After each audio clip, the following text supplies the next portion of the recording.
Buenas noches a todos.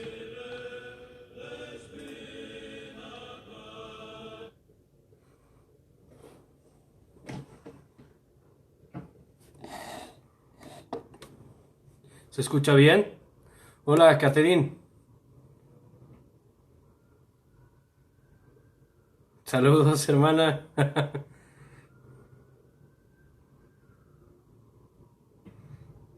Hola, Tomás.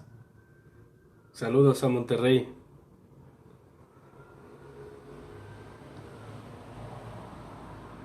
Muy bien, vamos.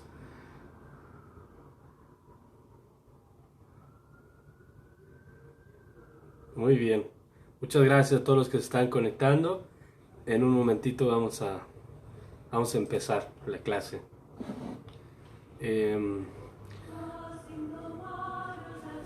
Hola. Mi mamá está viendo la clase desde Irapuato. Ah, muy bien. Saludos a la mamá teóloga con sus bebés presentes. Bendito sea Dios. Hola, Luis Humberto. Saludos a Zacatecas. Padre Matthew. Saludos. Saludos a Toluca. Voy a compartir la transmisión en la página que tengo para que la vean otras personas. Y empezamos. Saludos, Eduardo.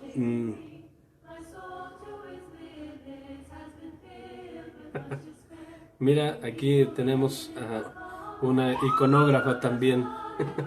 Bendito sea Dios. Comparto la transmisión en la página.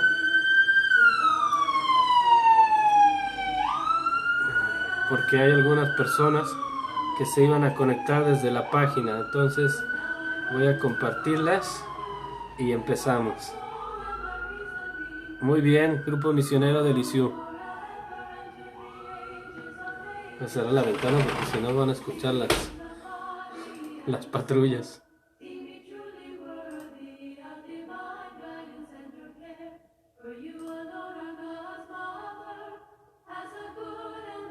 Vienen por mí, dice. Saludos a Guadalajara.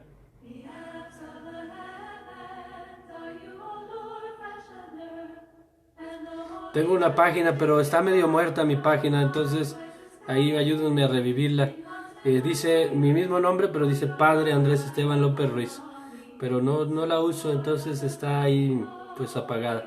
Pero ya la compartí ahí también. Saludos, Luz del Carmen. Bueno, ahora sí vamos a iniciar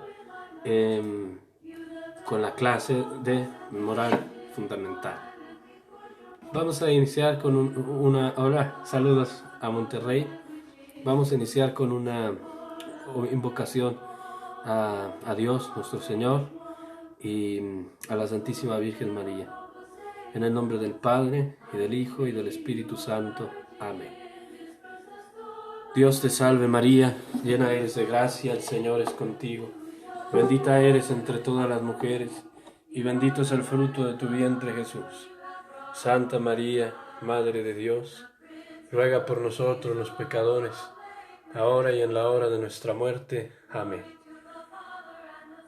Gloria al Padre, y al Hijo, y al Espíritu Santo, como era en el principio, ahora y siempre, por los siglos de los siglos. Amén. Pues a nuestra Madre Santísima le encomendamos este curso de moral que nos ayude a amar más a Dios, nuestro Padre, a su Hijo Jesucristo, a vivir en el Espíritu Santo. Iniciamos entonces nuestro curso. Vamos a empezar con la sección del Catecismo que habla sobre la moral, la vida en Cristo. Y voy a leer una pequeña cita de San León Magno, y a partir de esto vamos a empezar a ver los temas que tenemos pensados para el día de hoy, que son básicamente tres. La vida en Cristo, en qué consiste la moral desde la perspectiva cristiana, su sentido fundamental. El segundo, nuestra naturaleza creada por Dios, a su imagen y semejanza, y nuestra vocación hacia la bienaventuranza. Dios, que es el principio y el fin del hombre. Y en tercer lugar, la libertad que nos ha dado y la responsabilidad que tenemos. Me dice Luz del Carmen que está hermosa la Virgen de Kazán, pues traída desde Éfeso, en Turquía. Dice el Papa León Magno: cristiano, reconoce tu dignidad, puesto que ahora participas de la naturaleza divina. No degeneres volviendo a la bajeza de tu vida pasada. Recuerda a qué cabeza perteneces y de qué cuerpo eres miembro. Acuérdate de que has sido arrancado del poder de las tinieblas para ser trasladado a la luz del reino de Dios. Con estas palabras, el Catecismo de la Iglesia Católica va a iniciar la sección sobre la moral. Y es importante que nosotros tengamos claro en qué consiste la moral cristiana. Es una respuesta a Dios y tiene su origen en nuestro bautismo. Nosotros somos hijos de Dios y en nuestro bautismo hemos muerto al pecado, hemos muerto a Satanás, hemos muerto a este mundo con sus seducciones para resucitar a una vida nueva. Nuestro bautismo es la fuente de la vida cristiana y por lo tanto de la vida moral. No tenemos una vida moral que esté surgiendo de otra fuente, sino de nuestra identidad profunda como criaturas de Dios, que a su imagen y semejanza estamos llamados a la vida divina y a la bienaventuranza, y como personas que hemos conocido a Dios a través de su Hijo Jesucristo, y que en este conocimiento que hemos tenido de Él, hemos creído en Él. En el ritual de bautismo, en el momento en el que estamos a punto de ser regenerados por las aguas bautismales, hacemos dos cosas: hacemos una profesión de fe y hacemos una renuncia. Y esa profesión de fe y esa renuncia es la fuente de nuestra vida cristiana y de nuestra vida moral. ¿Por qué? Porque nosotros hemos renacido a una vida distinta a la del mundo. Hemos sido recreados, somos criaturas nuevas. Dice San León Magno: participas de la naturaleza divina y tienes una vocación celestial, y esa vocación celestial tiene que realizarse en ti. Recuerda que estás unido a Cristo Jesús. Recuerda de qué cabeza perteneces y de qué cuerpo eres miembro. Recuerda que has sido arrancado del poder de las tinieblas al reino de la luz. Entonces, la vida cristiana tiene su origen en esta identidad profunda que nos marca. Somos hijos de Dios, y como hijos de Dios tenemos un camino a recorrer que tiene una forma peculiar, porque este camino lo vamos recorriendo con el ejercicio de nuestra libertad y guiados, nutridos, fortalecidos y movidos por la gracia que Dios ha infundido en nuestros corazones en el bautismo. Es Dios Todopoderoso que con su gracia nos sumerge en la vida divina, y en esa vida divina nos transforma, nos eleva y nos impulsa a una vida distinta, a una vida nueva. Esa vida nueva es la vida de los hijos de Dios. ¿Por qué nosotros hablamos de moral en la iglesia? Porque hemos sido recreados Ya no solamente tenemos una obligación, ahorita vamos a ver el punto de vista de la creación, para con Dios y para con el prójimo, a causa de la justicia, porque Dios nos ha creado, sino que tenemos una obligación que se deriva de un compromiso radical y de una promesa que hicimos en nuestro bautismo. En la pila bautismal, claro, a lo mejor muchos de nosotros fuimos bautizados de niños, de bebés, pero hemos ido ratificando esa promesa, hemos ido renovando esa promesa. Lo hicimos de modo solemne en el sacramento también de la confirmación, lo hicimos de modo solemne en el sacramento de la Eucaristía cuando recibimos por primera vez el cuerpo y la sangre de Cristo. Es una promesa, un compromiso de vida para seguir a Dios nuestro Padre y sus mandatos, para vivir cumpliendo su voluntad y sometidos con un sometimiento amoroso y lleno de vida y de piedad, como un niño en brazos de su padre, a su ley, a su voluntad que nos conduce verdaderamente a la bienaventuranza. Pues, ¿cuál es el fundamento de la vida moral, de la vida cristiana? Es nuestro bautismo, nuestra relación con Dios, con el Padre, con el Hijo y con el Espíritu Santo. Con el Hijo, porque unidos a Él estamos llamados a escucharlo, a ser sus discípulos, a aprender su enseñanza, que es sabiduría divina y que es palabra de vida. Jesús nos dice: yo soy el camino, la verdad y la vida. Él es la verdad que ilumina nuestros pasos. Nosotros no tenemos maestro de vida distintos a Jesús. Jesús es el Señor, que viene con poder y que viene con gracia y que viene como luz, para que en medio de estas tinieblas, de este mundo en el que nos encontramos, caminemos por claridad, por la senda del bien a la bienaventuranza eterna. Entonces, la vida cristiana es vida en Cristo. Pero tiene que surgir de una identificación profunda. Cristiano, date cuenta de tu dignidad, dice San León Magno. Date cuenta que estás incorporado a Cristo. Estamos unidos a Cristo. Él es la verdad. A veces tenemos tantas dudas de qué debemos hacer, cómo debemos comportarnos, qué hay que hacer, qué decisiones tomar. Tenemos que mirar a Cristo, escucharlo a Él, aprender de Él. Y fíjense que en esto nuestra relación con Cristo Jesús no es solamente del que escucha su palabra como un maestro que instruye con la palabra. Él, dice el apóstol San Pedro, nos dejó un ejemplo admirable para que sigamos sus huellas. Y el que quiere seguir a Jesús tiene que andar de continuo como Él anduvo. Es decir, tenemos que vivir como Cristo. Esta es la meta de la vida cristiana. Vivir con Cristo, vivir con Él, en comunión con Él, vivir como Él, vivir para Él, para la gloria del Padre, vivir unidos a Cristo Jesús, imitarlo y unirnos a Él. Desde luego, para esto necesitamos un camino de purificación, y ese es el camino de la espiritualidad, la vida cristiana, cómo vamos purificando nuestra vida, nuestro corazón, nuestra mente, nuestros sentimientos, afectos, hábitos, pasiones, virtudes, para que podamos realmente identificarnos con Jesús, configurarnos con Él, tener una comunión más profunda con Él.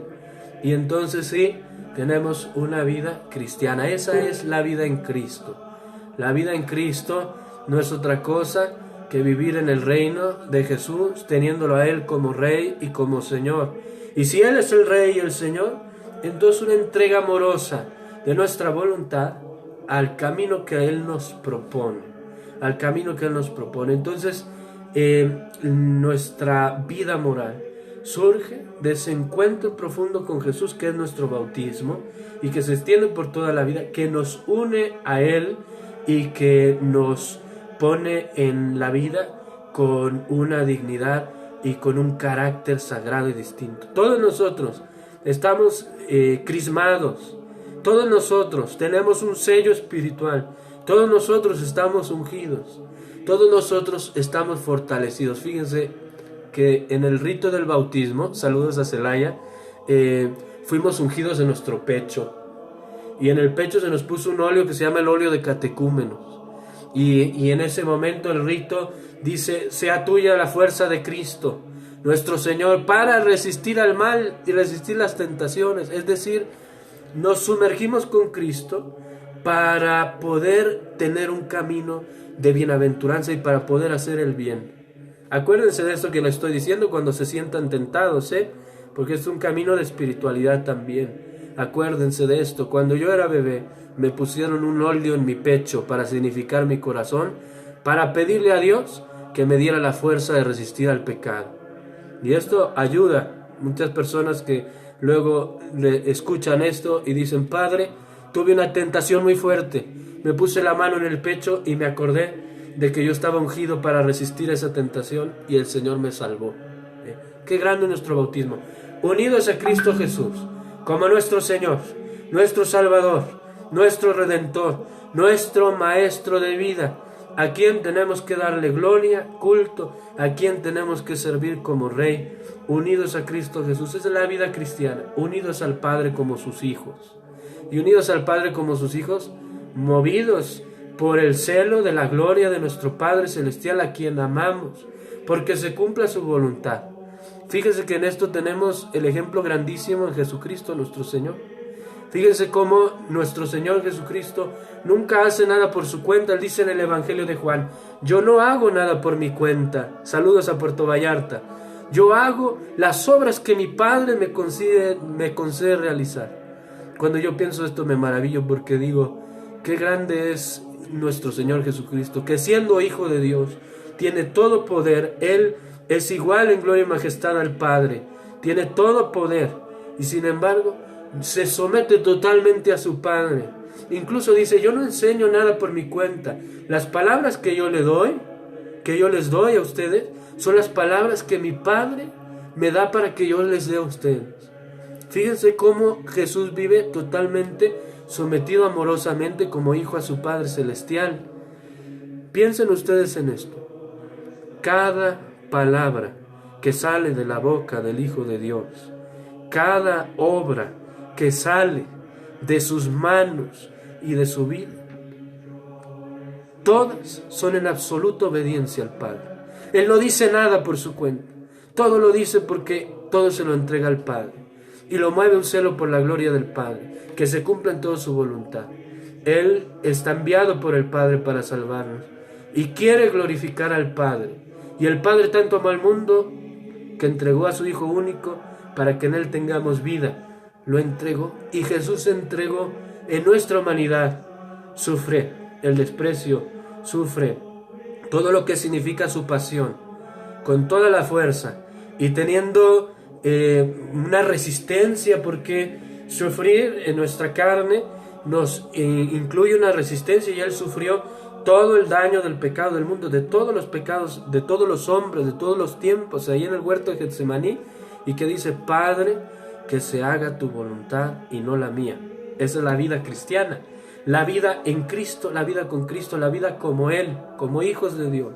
Somos verdaderos hijos de Dios, no somos hijos de Dios de poca dignidad o de poca naturaleza, no.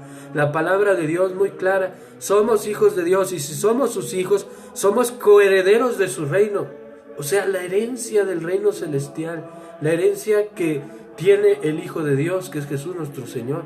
Esa herencia que no nos correspondía por nuestros pecados, porque a nosotros por nuestros pecados nos correspondía la condenación eterna. Quiso el Señor Jesús, Él, recibir el castigo y darnos a nosotros su herencia. No hay amor más grande que este. Entonces, vivir como hijos de Dios. Esa es la vida cristiana. Cuando a veces uno tiene dudas qué hacer, cómo debo actuar, hay que ir a los fundamentos. Yo tengo que actuar con Jesús, en Él, guiado por su palabra, por sus evangelios, no por las opiniones del mundo, ni siquiera por las opiniones del Padre Andrés, por lo que Él nos enseña en su palabra, que es santísima, y por lo que Él nos dejó en su ejemplo. ¿Qué debo hacer? ¿Cómo debo actuar? Tengo que actuar como hijo de Dios que soy, como hijo de Dios que soy, para la gloria de mi Padre. Y en tercer lugar, unidos al Espíritu Santo, guiados por el Espíritu Santo. Y el Espíritu Santo denuncia el pecado que hay en nosotros, nos arranca del pecado. Es el Espíritu Santo el que nos mueve al amor a Dios sobre todas las cosas y el que nos mueve al amor al prójimo. Es la gracia que Dios nos da para poder cumplir su voluntad. Sin esa fuerza divina, miren, nosotros estamos heridos por el pecado. Y sin la fuerza que Dios nos da, no podríamos hacer el bien para la salvación. Pero Dios no solamente quiso redimirnos a través de su Hijo Jesucristo, sino que quiso santificarnos. Nos da el Espíritu como una efusión de gracia que nos transforma, nos eleva y hace capaz al hombre de cumplir la voluntad de Dios, de cumplirla, de hacer el bien, cumplir sus mandamientos, de mantenerse en su presencia, de rechazar el mal, de vencer al pecado, de vencer a Satanás, de vencer el reino de las tinieblas. Nos da su gracia, su Espíritu. El Espíritu que Él nos da instaura el reinado de Jesucristo en nuestras vidas, en nuestros corazones. Entonces, esta es la vida en Cristo, la vida moral. A veces hay personas que se confunden, ¿verdad? Y piensan que el cristianismo, por ejemplo, les voy a contrastar dos opiniones. Algunos que reducen el cristianismo a una ética. Y esto no es verdad. Por muy grande que sea la ética cristiana, no está reducida a una ética, ¿no? La ética más grande que pueda haber en la historia, yo doy esta clase en la universidad, ética general y ética especial, no hay ninguna ética más grande que la ética cristiana. Y sin embargo, no es solamente una ética. ¿Por qué? Porque surge de esta relación viva con Dios. Y si no tiene esta relación viva con Dios, entonces no está animada con las fuentes de agua viva que le dan origen y que le dan toda su profundidad. Pero el error segundo está del otro extremo. Quienes piensan, no, es que el cristianismo es solamente un anuncio del evangelio, pero no implica una ética, una necesidad de conversión, no implica una vida distinta. Basta con que creas en Jesús y vive como quieras. No es cierto. Los que piensan así no conocen a Dios, no han leído la palabra de Dios, no han visto cómo Jesús anuncia el reino e invita a la conversión, cómo de la fe en Jesús se sigue la vida en Cristo. Por eso el catecismo nos pone primero la sección de la fe y luego nos pone la vida en Cristo. Porque de la fe en Jesús, del encuentro con Él, viene un camino de conversión. Y en ese camino de conversión se va realizando la redención. Se va instaurando el reino de Dios en nuestra vida. Dios va reinando en nosotros a medida que vamos siendo arrancados del dominio de las tinieblas, que nuestras inclinaciones egoístas que tenemos en nuestro corazón van cediendo a la ley nueva de la caridad con la fuerza del Espíritu Santo y de la gracia. Entonces sí vamos teniendo vida cristiana. De modo que esta es la nueva manera equilibrada de empezar un estudio de la moral. Ni estudiamos la ética como si fuera un conjunto nada más de normas, ni pensamos que esos mandamientos no fueran importantes, ¿no? Claro que son importantes, importantísimos, porque son parte de lo que Dios nos ha dado como regalo, como don. Bueno, este es el fin de la primera sección de la clase de hoy. Y vamos a pasar a las segundas, a la sección 2 y a la tercera. Preguntas, aquí me dicen, ¿es lo que se llama querigma? Si el querigma es el anuncio del evangelio, viene de una palabra griega que es un verbo y que aparece en los evangelios cuando los apóstoles predican el misterio de Jesús que murió y resucitó. El verbo griego que aparece en los evangelios es que tiene esta raíz y que da origen a esta palabra querigma, que significa anuncio. Entonces, el anuncio del evangelio de Jesucristo, que Él murió por nosotros, expió nuestros pecados, resucitó, venció a la muerte y el pecado, está acompañado con un compromiso con Jesús, creer en Él y cambiar de vida. No nomás anunciar a Jesús, pero seguir con la vida de pecado. Yo una vez les compartí esto en una publicación aquí en Facebook. Les decía, ¿quién les anuncia el reino, pero no los invita a la conversión? No les está anunciando el verdadero reino de Jesucristo, que el verdadero reino de Jesucristo se da en una vida nueva, la vida de los hijos de Dios, la vida del Espíritu, la vida de la gracia.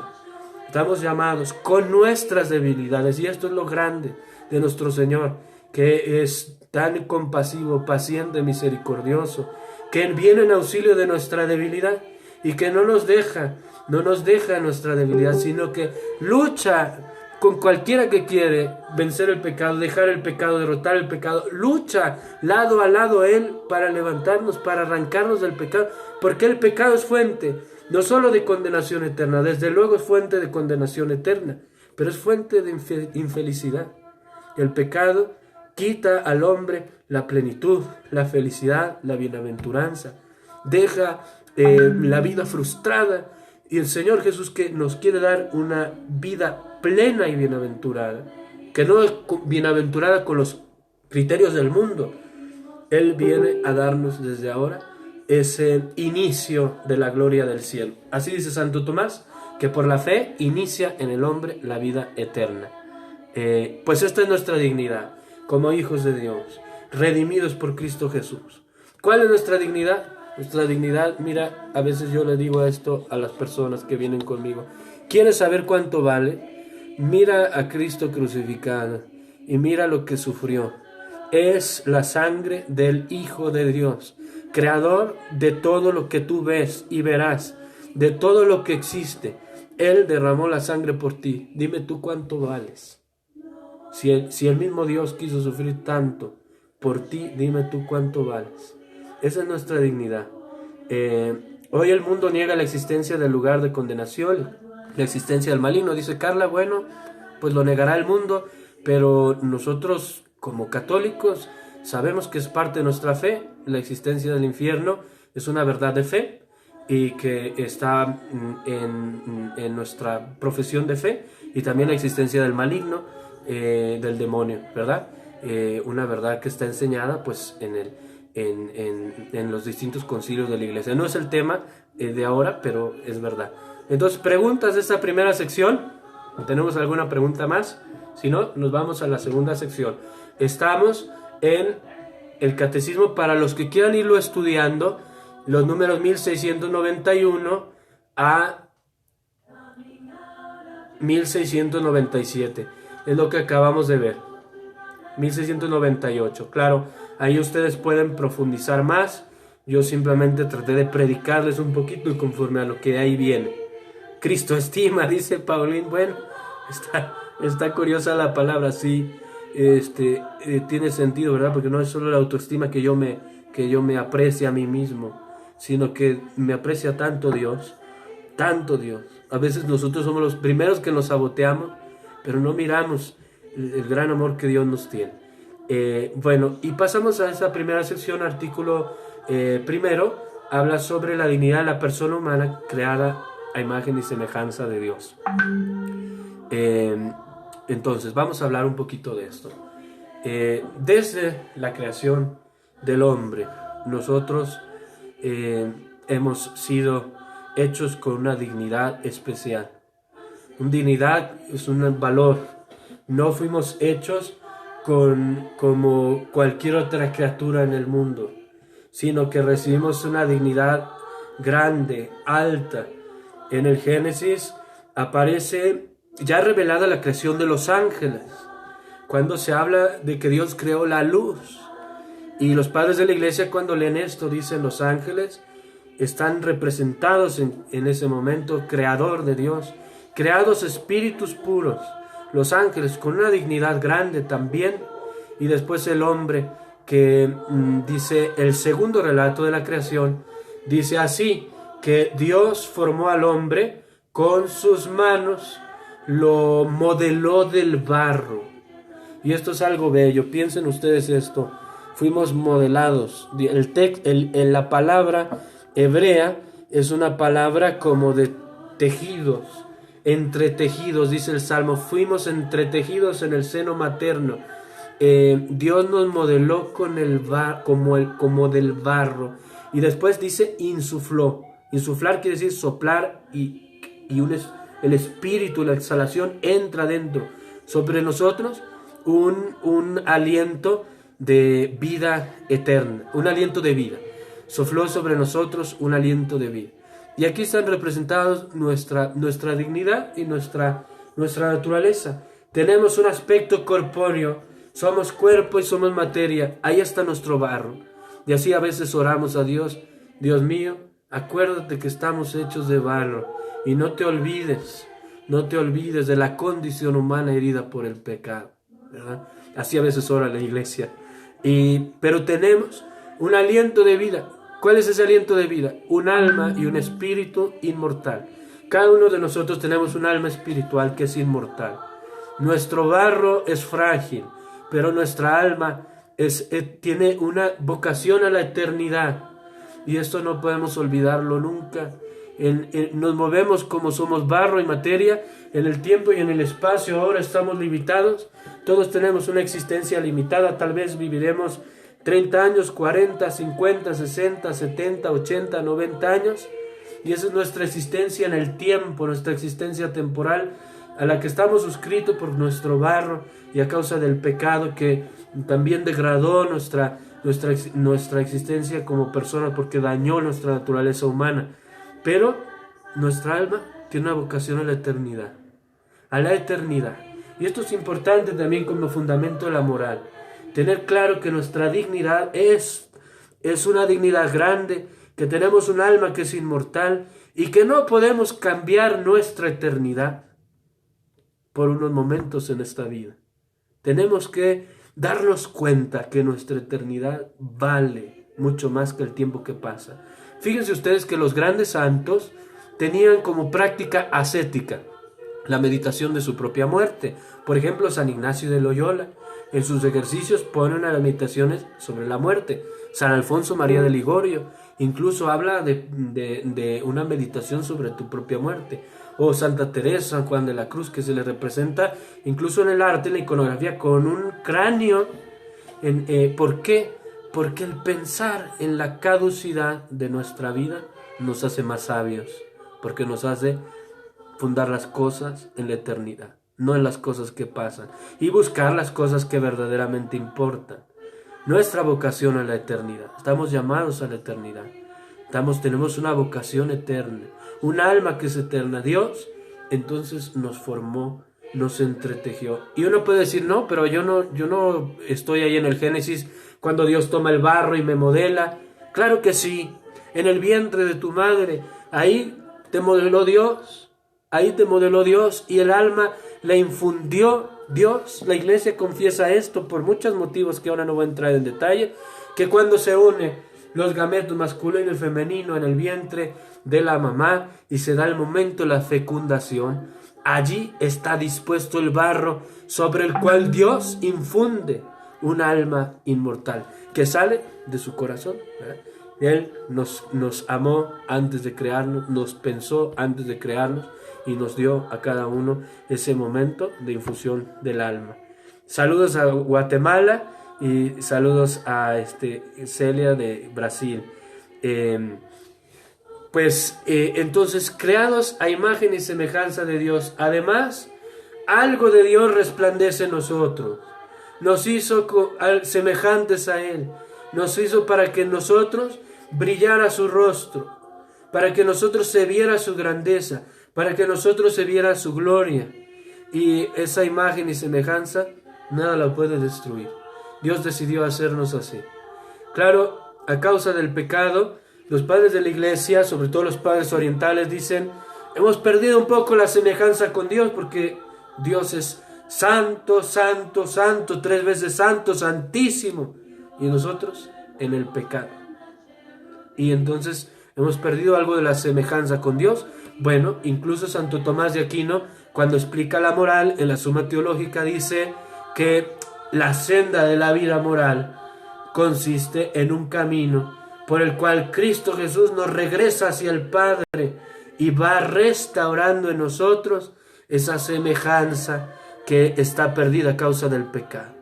Entonces, pero estamos llamados a esa imagen y semejanza. Entonces, otra fuente de la moral cristiana es: somos imagen y semejanza de Dios. Tenemos un alma inmortal, un espíritu que va a vivir para siempre. y que va a dar cuentas a Dios de sus obras. Vamos a verlo ahora que veamos libertad y responsabilidad, y que esa semejanza que a causa del pecado perdimos, se va restaurando por la acción de Cristo Jesús en nuestras almas, por su gracia que nos va dando a través de la oración, de su palabra, de los sacramentos. Nos va recreando, nos va transformando para que nosotros brille su imagen. Tanto así, fíjense qué tanto es así, que dice el apóstol San Pablo. Dos cosas les voy a decir ahora que dice el apóstol San Pablo, que para mí son como norma de vida. La primera dice: creced en todo hasta alcanzar la plenitud de la madurez de Cristo. Nuestra vida moral consiste en esto: crecer en todo. ¿Hasta dónde? ¿Cuál es nuestra meta? Alcanzar la plenitud de la madurez de Cristo. La madurez de Cristo, que es no solamente su santidad grandísima y altísima, sino es hacia dónde nos dirigimos nosotros. Su plenitud en la virtud, en la caridad, en la humildad, en la obediencia a Dios, en la piedad al Padre, en la justicia, en su castidad santísima. Esa es hacia donde tenemos que dirigirnos. Primera frase. Segunda frase, dice San Pablo: tengan ustedes los mismos sentimientos de Cristo. Pienso que en esta frase también está resumida la moral, porque los sentimientos hacen referencia al corazón. Yo estoy llamado a tener un corazón semejante al de Cristo, y en eso consiste esta vida de libertad y de gracia por la cual el Señor nos va conduciendo a su reino, nos va transformando, que es la vida cristiana. Tener los mismos sentimientos de Cristo, hacia allá tenemos que dirigirnos todos. Eso no es nada más para el Padre Andrés, no es nada más para uno que otro que tiene una elección particular. No, todo bautizado está llamado a tener el mismo corazón de Cristo. ¿Habían pensado ustedes eso alguna vez? Tener los mismos sentimientos de Cristo, a crecer en todo hasta alcanzar la plenitud de la madurez de Cristo, en la virtud, en la gracia, en el amor, en la justicia. Bueno, pues hacia allá nos dirigimos, configurados con Cristo, desde luego, configurados con Cristo, transformados en Él. Él va entonces desarrollando en nosotros una semejanza tan grande que la gente, cuando nos viera, debería poder decir: ahí está Cristo. Y fíjense que esto no es tan extraño. Cuando yo veía a la Madre Teresa de Calcuta, por ejemplo, o a San Juan Pablo II, hombres llenos de la gracia de Dios, y que uno ve en su mirada una presencia extraordinaria de Cristo nuestro Señor. Y no solo ellos que son santos canonizados, hay otras personas que están entre nosotros y que tienen esa presencia grande de Cristo, que los tiene transfigurados. Pues entonces este es lo que sigue en el catecismo: creados a imagen y semejanza de Dios como fundamento de la moral.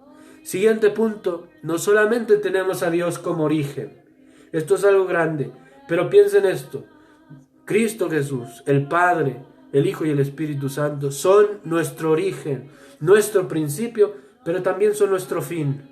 Salimos de Dios y a Dios vamos.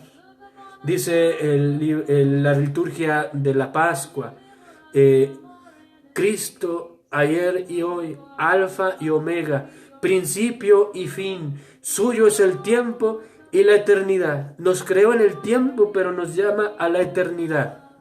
Y Él es nuestra alfa y nuestra omega. Nos salimos de Él y a Él volvemos.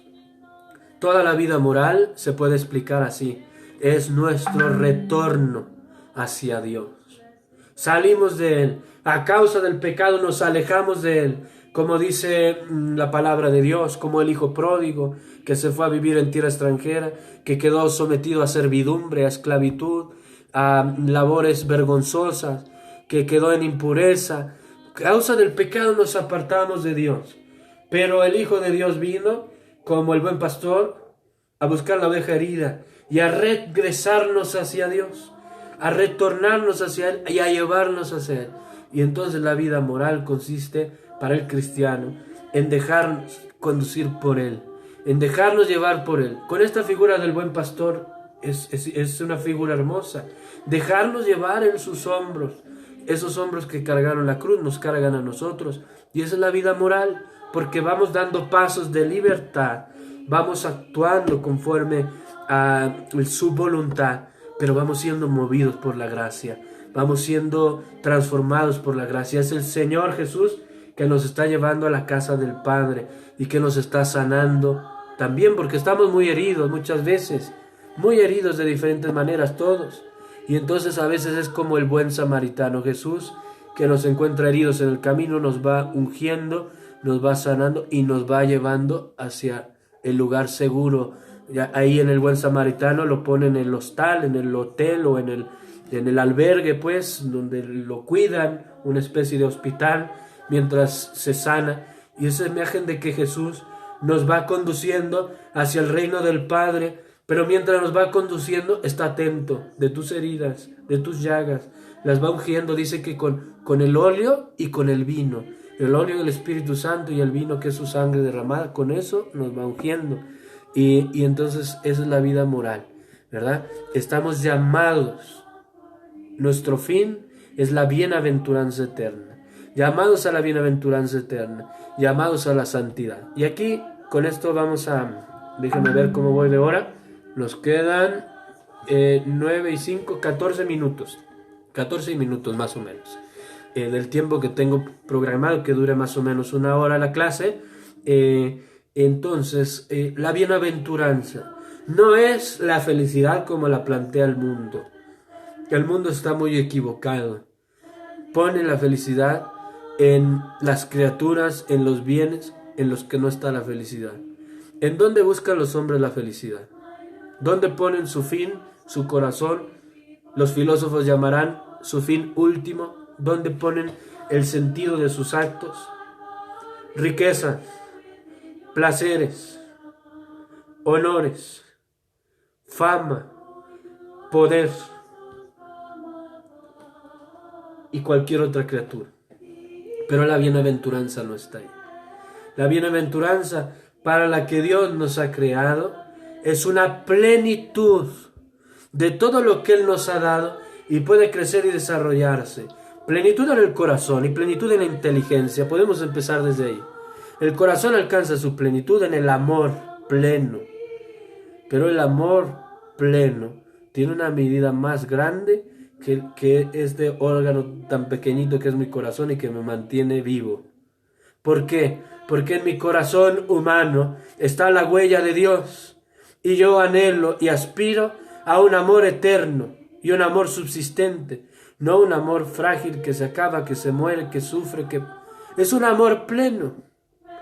Plenitud en la inteligencia, sí, en el conocimiento, pero no solamente el conocimiento de las cosas de este mundo, conocimiento de la verdad profunda. Por ejemplo, el conocimiento, cuando tú amas a alguien, hay un conocimiento verdadero, interpersonal, que te da una gratificación.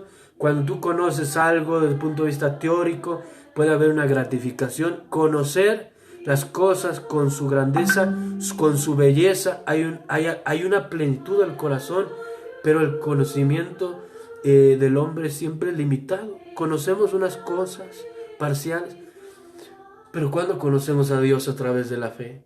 ¿Cuándo amamos a Dios a través de la caridad? Entonces se ensancha el corazón y se ensancha el entendimiento y nuestra mente, que es pequeñita, recibe una cosa que es inmensa, porque recibe a Dios mismo, recibe algo grandísimo, recibe el conocimiento de Dios como Él se conoce, y nuestro corazón recibe el amor de Dios como Él se ama, y el amor de Dios que es el origen de todas las cosas. Entonces la bienaventuranza incluye todos los amores ordenadamente, como decía San Agustín, todos los amores a las criaturas, pero ordenadamente, cada uno en su lugar. No puede darle al corazón humano la plenitud una criatura como es una riqueza, como es el dinero, como es la fama. No puede, siempre va a defraudarlo. Y siempre que ponemos nuestro corazón en las cosas que pasan en las criaturas, salimos defraudados. Nuestra bienaventuranza sí que incluye el amor al prójimo, eso sí, porque el amor al prójimo tiene una chispa de divino, porque Dios ama a cada uno con esa dignidad grandísima. Y cuando hay comunión de amor grande, por ejemplo en la amistad o en el matrimonio, en una fraternidad, pues esa amistad está imbuida de esa caridad divina y entonces queda como transfigurada por lo eterno mismo. Entonces la bienaventuranza a la que estamos llamados sacia el corazón del hombre, lo llena a plenitud y a consumación todo lo que nuestro corazón puede crecer y desarrollarse. Viene dada por la gracia que inicia en nuestro camino de fe y viene a ser consumada cuando Dios se nos va a dar sin velos. Lo veremos semejante, tal cual es, dice el apóstol San Juan. Lo veremos tal cual es y entonces se manifestará la plenitud de la gloria para la cual nosotros hemos sido llamados. Es una bienaventuranza, consiste entonces en una plenitud humana sobrenatural en Dios, una plenitud divina. No hay ninguna ausencia. Cuando estamos en la bienaventuranza eterna, los bienaventurados se sacian absolutamente en Dios, y en Dios y en el amor a Dios, conociéndolo, la verdad infinita sobre todo, el amor infinito sobre todo, quedan sumergidos en ese amor como un rayo de luz en el medio del sol, y en ese amor quedan también sumergidos todos los amores santos y ordenados que tenemos. Por ejemplo, dos esposos, los papás de Santa Teresita, que son santos, ¿no? Aman a Dios plenamente y están en la gloria del Padre y del Hijo y del Espíritu Santo, rodeados de los ángeles y de los santos, y su amor permanece, ¿no? Ahí está la bienaventuranza, asumiendo también ese amor. Pero esto es fuente de la moral, porque hay que tener en cuenta que estamos llamados a la bienaventuranza y que esa bienaventuranza se va realizando en esta vida por la vivencia de la virtud, ¿no? Ya los filósofos antiguos decían, algo tiene que ver la felicidad con la virtud. Por ejemplo, Aristóteles, se va realizando con la vida buena, cuando hacemos el bien, y en nosotros los cristianos se va realizando por la gracia, por la fe, se va realizando por la caridad.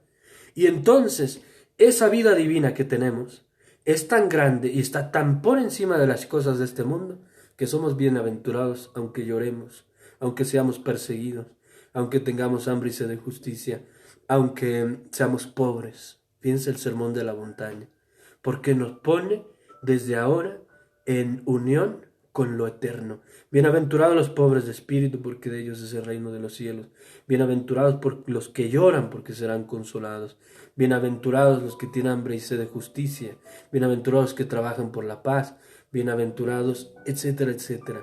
Vamos viviendo esa bienaventuranza eterna ya desde ahora. ¿Por qué? Porque todo cristiano tiene que tener puesto el corazón en el cielo. Esa es la enseñanza. El corazón en el cielo. Y si el corazón está en el cielo, aunque aquí tengamos sufrimiento y dolor, que a veces es grande, a veces es muy grande, estamos envueltos de esa bienaventuranza eterna. Envueltos. Bueno, esta es el tercer tema de hoy. Preguntas sobre las bienaventuranzas. Entonces hacemos un recuento rápido. Hemos visto la moral como la vida en Cristo. Hemos visto la moral teniendo su fuente en Dios, que es nuestro creador, y en Dios, que es nuestro fin, la bienaventuranza. Ahora, algo más antes de pasar al siguiente tema. ¿Soy de alguna congregación? Sí, soy de la Sociedad de Vida Apostólica Cruzados de Cristo Rey. Pueden buscar ahí la página de Facebook también de mi comunidad. Y algo más. Dios, que es el creador del hombre, esto es muy importante. Él hizo nuestra naturaleza, es decir, nuestra esencia, nuestro modo de ser. Él nos moldeó y entonces Él es quien nos dirige y da sentido, porque siendo el autor de nuestro corazón, es el único que puede dirigirlo y de nuestra vida hacia la plenitud. Y por eso Dios tiene derecho absoluto para mostrarnos un camino y darnos mandamientos, y darnos normas, y darnos instrucciones, porque Él nos hizo. Y esos mandamientos no son solo para probar nuestra fidelidad y nuestra obediencia a Él. Claro, también son gestos de obediencia, de amor y de fidelidad a Dios. Pero Él, que nos hizo, nos da mandamientos que nos conducen a la plenitud. Yo siempre les digo esto. Si Dios nos dice, no hagas esto o haz esto, nos lo dice no solamente para probar nuestra obediencia, sino lo dice porque eso es lo bueno y eso es lo justo y es lo que nos hace mejores personas, crecer, nos da estabilidad, nos da paz, nos da bienaventuranza. Es como un padre que le da a sus hijos las instrucciones para que alcancen bienaventuranza. Entonces, hay personas, a veces lamentablemente hasta dentro de los ambientes eclesiásticos, que ven, o dentro de nuestra iglesia, ¿no? Que ven a los mandamientos como algo que de lo que mejor no hay que hablar. Bueno, pues aquí vamos a hablar de los mandamientos, ¿verdad? De los 10 mandamientos. ¿Por qué los ven así? Yo escuché una vez a un teólogo moralista que decía, porque son como una afrenta a nuestra libertad. Y en estos tiempos modernos nosotros somos desde Kant para acá autónomos. Bueno, Dios nos hizo y nos hizo con una naturaleza que tiene una dirección. Él nos creó y en esa dirección está un sentido y entonces Él ha puesto en nuestra inteligencia la capacidad de conocer esa naturaleza, conocer nuestros actos, nuestra libertad, qué cosa nos va conduciendo hacia el bien, qué cosa nos va haciendo daño. Y eso se llama ley natural, ¿verdad? Después vamos a hablar más de la ley natural, ahorita nada más se los menciono. Y ha puesto entonces en ese corazón del hombre, en esa inteligencia, nos ha dado parte de su luz para conocer lo que es bueno. Ahí me preguntan, ¿esto solo es para los bautizados? Bueno, la ley natural es para todos los hombres. Los bautizados recibimos una gracia, un don grandísimo. Pero todos los hombres creados a imagen y semejanza de Dios sí están llamados a la bienaventuranza, ¿verdad? Llamados a la bienaventuranza. Y tiene la ley natural en el corazón a través de la cual el hombre puede guiarse para conducir una vida buena, ¿verdad? Una vida de bien, más bien. Entonces, el último tema de hoy, y con este terminamos. Libertad y responsabilidad. Dios nos hizo libres. En cada uno de nosotros hay una novedad. Nosotros respondemos de modo único a Dios, a nuestra historia, a nuestra vida y al prójimo. En nuestra persona hay un principio de acción que se llama la voluntad, que no está determinado a nada, está indeterminado. Nos movemos a nosotros mismos y nos vamos autodeterminando, dicen los filósofos. Ese principio le llaman así, principio intrínseco. Yo doy esta materia, por eso a veces voy a usar así palabras pero se las voy explicando, ¿no? Como en nuestro corazón, dice Jesús, que de nuestro corazón salen las palabras, las buenas obras y las intenciones, pero también de nuestro corazón salen las malas obras, las malas palabras, las malas intenciones. Nuestro corazón es como una fuente de originalidad, de novedad en el mundo. No hay nada no estamos determinados. Muy importante esto, somos libres. Podemos hacer o no hacer. Podemos decidir una cosa o la otra. Podemos en nuestra vida ir en una dirección o en otra dirección. Dice, por ejemplo, la palabra de Dios, que hay dos caminos, el camino que conduce a la salvación y el camino que conduce a la perdición. Y dice Jesús también, ancho y dilatado es el camino que conduce a la perdición, estrecho es el camino que conduce a la salvación. ¿Por qué camino vamos a recorrer? Dios quiso dejar al hombre, en cierto sentido, a su propia libertad. Uno puede ir para un lado o puede ir para otro. A su propia iniciativa, dice la palabra de Dios. Nos deja esa iniciativa para ir hacia un lado y hacia otro. Somos libres. Hay en el mundo quien niega la libertad. No, no es cierto. No somos libres. Estamos determinados por los condicionamientos sociales, psicológicos. Y entonces yo voy a ser siempre de un modo porque ya estoy determinado así. No es cierto.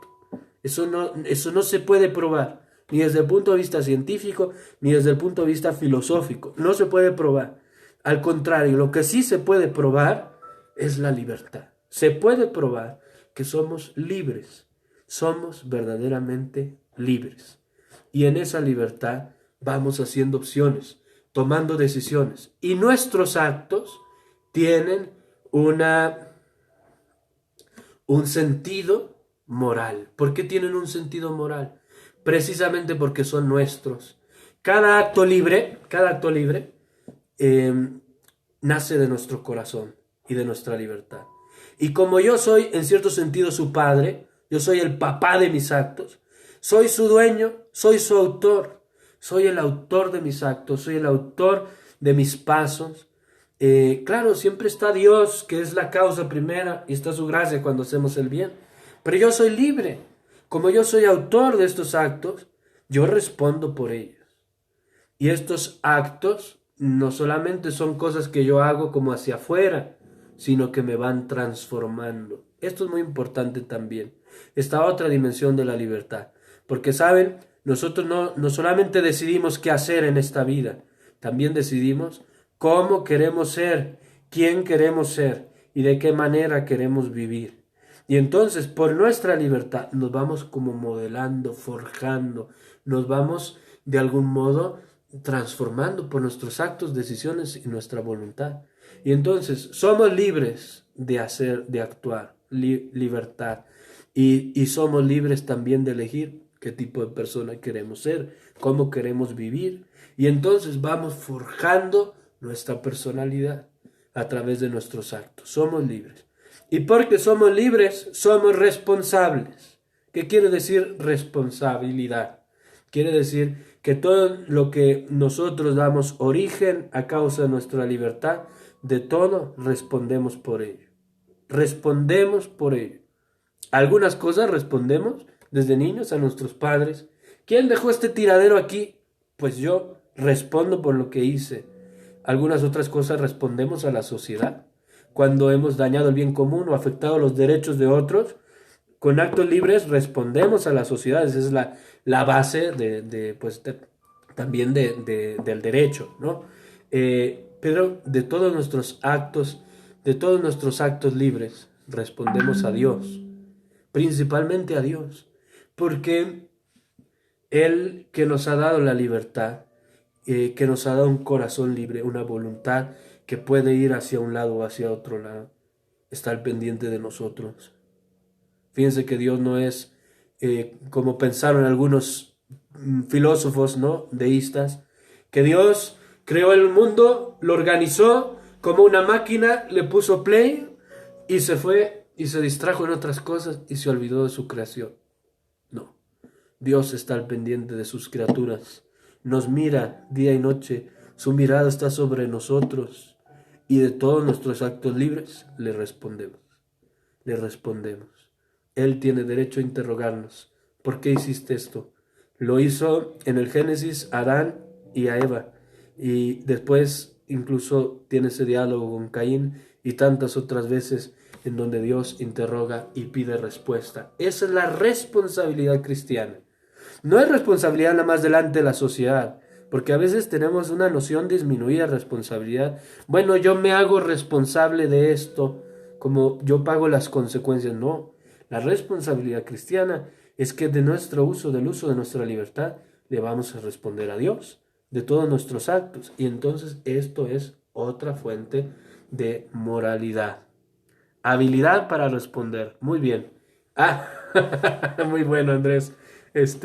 Usa un juego de palabras. Responsabilidad. Muy bien. Entonces, por último, de este tema de libertad. ¿De qué actos respondemos? De los actos que ejercimos con libertad. Y aquí ya el catecismo introduce una palabra técnica que se llama imputabilidad. ¿Qué quiere decir imputabilidad? Quiere decir que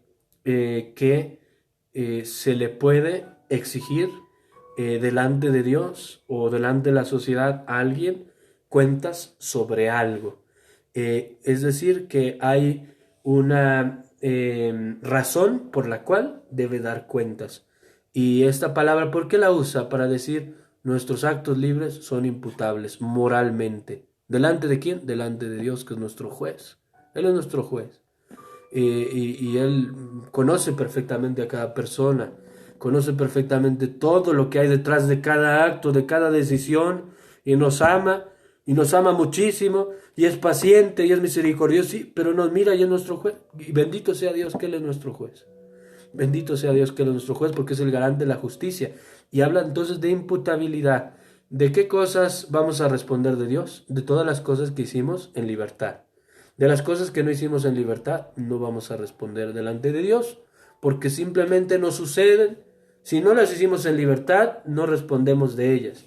Y entonces dice el texto, pues que a veces algunos de nuestros actos pueden estar disminuidos, ¿no? Pueden estar disminuidos en su libertad, a causa a veces de un defecto de conocimiento o a veces a causa de un defecto de la voluntad o de la persona. Y eso ahorita lo voy a explicar. Pero lo importante aquí es, todo acto directamente querido es imputable delante de Dios. Todo acto. Contraemos una responsabilidad. Todo acto directamente querido, o sea, todo acto libre, todo lo que tú haces con libertad es imputable delante de Dios. Ahora, el catecismo ahí habla entonces de momentos en los que a veces tenemos una conducta. Hay conducta, pero esa conducta no procede de la libertad. Y aquí les voy a poner dos ejemplos. Uno, que tiene que ver, ¿cuándo esa conducta no procede de la libertad? Cuando hay un defecto o en la conciencia o en la voluntad. Piensen que la libertad, esto ya no lo vimos, lo voy a repasar la próxima clase, voy a empezar por eso. La libertad se da en el encuentro entre nuestra inteligencia, nuestra razón y la voluntad, allí. Y para que un acto sea libre, tiene que haber conocimiento y tiene que haber consentimiento, tiene que haber inteligencia y tiene que haber voluntad. Entonces a veces no somos libres o por una falla en el conocimiento o por una falla en la voluntad. Y ahorita nada más voy a enunciar el tema de las fallas en el conocimiento, que son la ignorancia, el error, la inadvertencia, ¿no? Por ejemplo, si ahorita yo estoy aquí y viene un seminarista, ¿no? Me toca la puerta y pasa y me da, oye padre, estás dando aquí tu catequesis, veo que estás muy cansado, me da un vaso de agua y resulta que en el agua había un poco de arsénico. ¿Sí saben lo que es el arsénico? ¿No? Es un veneno. Y entonces yo me tomo el agua, ¿no? Y me la tomo y me tomé un vaso de agua con arsénico y me muero. ¿Ustedes creen que alguien podría llegar y decir, ay, el padre se suicidó? Pues no. ¿Por qué? Porque yo ignoraba, yo tenía un error, yo pensaba que eso era agua, no que era arsénico. No, pero se tomó el veneno, así como Sócrates se tomó la cicuta. Sí, pero yo me tomé un vaso de agua, o sea, yo no me di cuenta, yo no supe, entonces no se me puede imputar un suicidio, ¿no? Ese es, ahora, ignorancia, vamos a hablar esto también un poquito más la próxima clase, porque ahorita ya se nos está acabando el tiempo. Hay ignorancia invencible, ignorancia vencible, ignorancia culpable, ¿verdad? Y a veces ignoramos cosas y actuamos y hacemos el mal sin darnos cuenta que son cosas malas y entonces ahí nuestra libertad está disminuida. A veces esa ignorancia es culpable porque podríamos haber salido de esa ignorancia y teníamos el deber de salir y no salimos.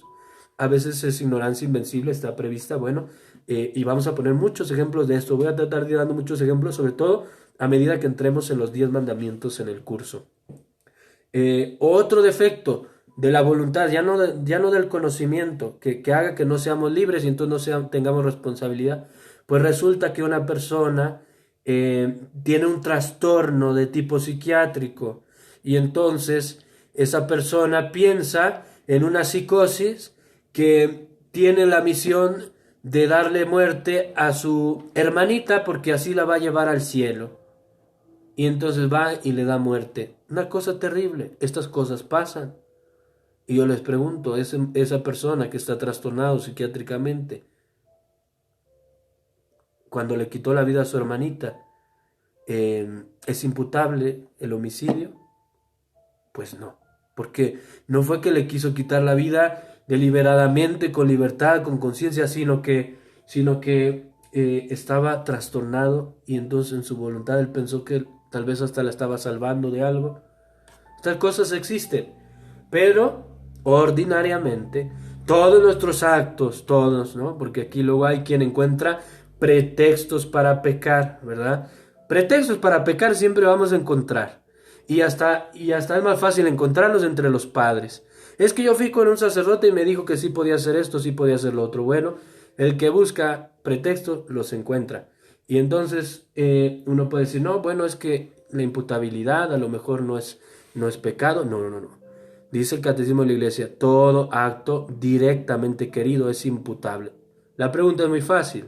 ¿Tú estabas consciente lo que hiciste y lo realizaste con libertad? ¿Sí o no? Sí. Entonces es imputable de Dios, delante de Dios. ¿Ah? Imputable delante de los hombres, pues lo que aparezca en las legislaciones humanas. Para eso está el derecho penal y el derecho civil. Pero imputable delante de Dios son todos nuestros actos humanos. Pregunta sobre este tema de libertad. Es el último tema. Dejamos pendiente ahondar un poquito más sobre el tema de ignorancia para el próximo jueves, los tipos de ignorancia y un poquito más cómo hay elementos, sí, psíquicos, hábitos, costumbres que pueden disminuir o afectar la libertad, pero sin anularla, y entonces los actos de todos modos son imputables, aunque Dios en su juicio pues tendrá la manera de darle la medida y el peso exacto a cada acto, ¿no? Preguntas. Ya terminamos los temas de hoy. Estamos en la sección de preguntas, ¿no? En sección de preguntas. Una pregunta que me hacían metodológica era, ¿cuánto tiempo va a durar el curso? Miren, la verdad es que yo no tengo prisa y yo voy a estar transmitiendo cada jueves y quiero que estudiemos bien toda la moral. Entonces, no, yo puedo hacer una programación y decirles 3 meses, 6 meses, pero a lo mejor nos lleva 7 meses, 8 meses. Yo lo que quiero es que podamos ir aprendiendo juntos la moral. Y entonces le dije a alguno de ustedes, pues el tiempo que nos lleve la moral. Me dice, cuando acabemos la moral, le dije, bueno, cuando acabemos la moral vemos si iniciamos otro curso de alguna otra cosa, de doctrina social de la iglesia, de cristología, de lo que sea, ¿no? Entonces son preguntas, pues simplemente metodológicas. Preguntas metodológicas, ¿cómo vamos a seguir? Pues muy fácil, por la transmisión de Facebook Live, y yo creo que voy a comprar un pizarroncito, lo voy a poner aquí donde está nuestra Madre Santísima, para que ahí pueda yo también ir escribiendo algunas cosas y yo en mis clases allá en el seminario donde hay clase en la universidad, uso mucho el pizarrón, entonces por eso quiero... alguien me decía, ¿cómo me inscribo? Y digo, bueno, yo le puse ahí en las publicaciones lo de inscribirse, simplemente para pedirles que se comprometan porque muchos de ustedes me lo pidieron el curso.